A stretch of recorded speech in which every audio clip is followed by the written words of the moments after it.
السلام عليكم ورحمة الله وبركاته. الحمد لله نحمده ونستعينه ونستغفره ونؤمن به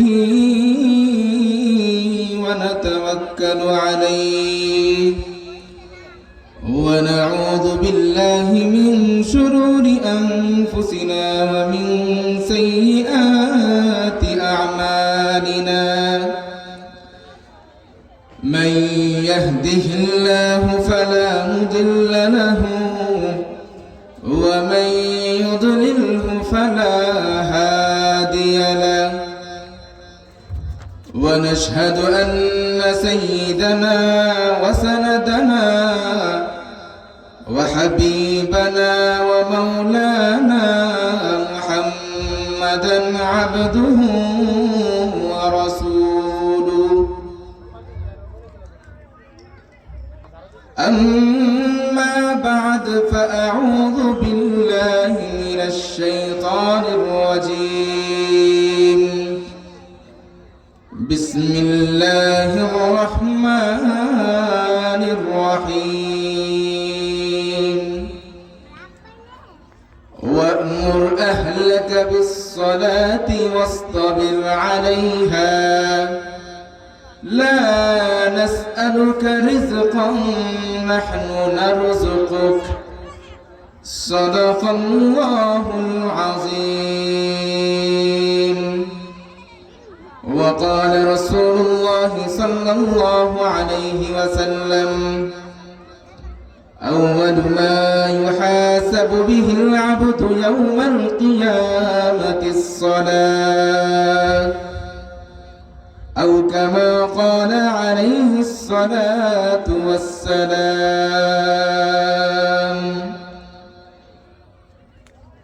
بارك الله لنا ولكم في القرآن العظيم، ونفعنا وإياكم بالآيات والذكر الحكيم. إنه تعالى جواد كريم برؤوف رحيم. আলহামদুলিল্লাহ, আল্লাহ তাআলার দরবারে লাখো কোটি গুণ শুকরিয়া যে মহান রব্বুল আলামিন অন্যান্য বছরের নেই এই বছরও আঞ্জিদিল দাওয়াতুল হক যুব সংগঠনের উদ্যোগে ইসলামী মহাসম্মেলনের আয়োজন করার তৌফিক দিয়েছেন, এলাকাবাসীর জন্য কথা শোনার সুযোগ করে দিয়েছেন। সেই জন্য অন্তরের অন্তঃস্থল থেকে বলি আলহামদুলিল্লাহ। আল্লাহ তাআলা আমাদেরকে সৃষ্টি করেছেন, সৃষ্টির পিছনে একটা বিশাল বড় উদ্দেশ্য রয়েছে।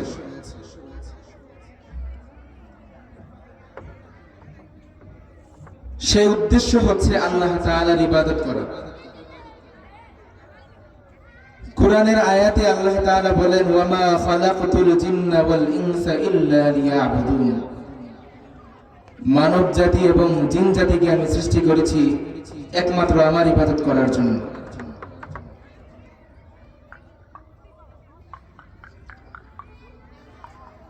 পৃথিবীর মধ্যে মানব জাতি জিন জাতি ছাড়াও হাজার হাজার মাখলুকাত আল্লাহ তাআলা সৃষ্টি করেছেন।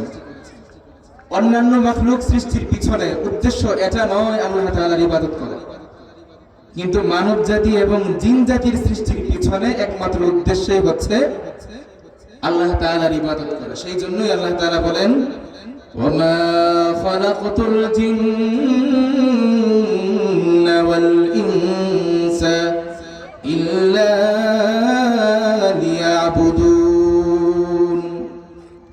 ওয়ামা খালাকতুল জিন্না ওয়াল ইনসা ইল্লা লিয়াবুদুন। আমি রব মানব জাতি এবং জিন জাতিকে সৃষ্টি করেছি একমাত্র ইবাদতের জন্য, আমার গোলামি করার জন্য।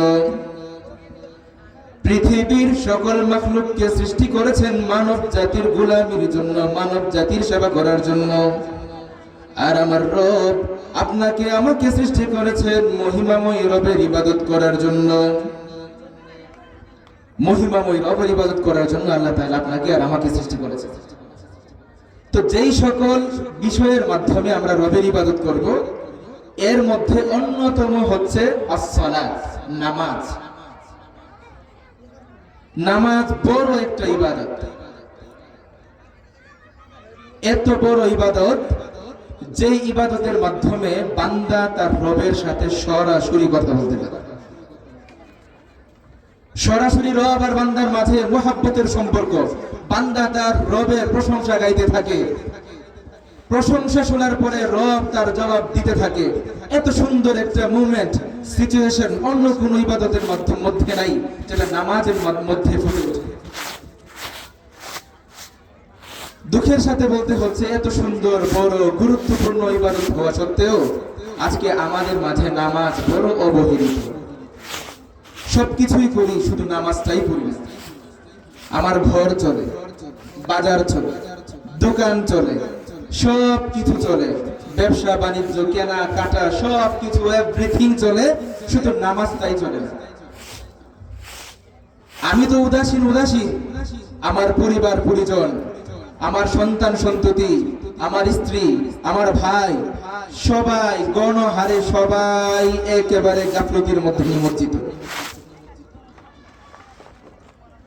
না আমি নিজে আমল করছি, না আমি অন্যকে নামাজের সুযোগ করে দিচ্ছি, না আমি অন্যকে দায়িত্ব সহকারে নামাজ পড়াচ্ছি।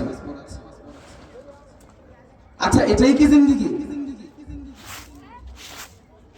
এই জন্যই কি আমার রব আমাকে সৃষ্টি করেছিলেন? সুন্দর পোশাক পরার নাম মুসলমান না, সুন্দর জামা কাপড় পরার নাম মুসলমান না, সুন্দর প্রাসাদ, অট্টালিকার বিল্ডিং বানায় সেই অট্টালিকার বিল্ডিং এর মধ্যে থাকতে পারার নামই মুসলমান না।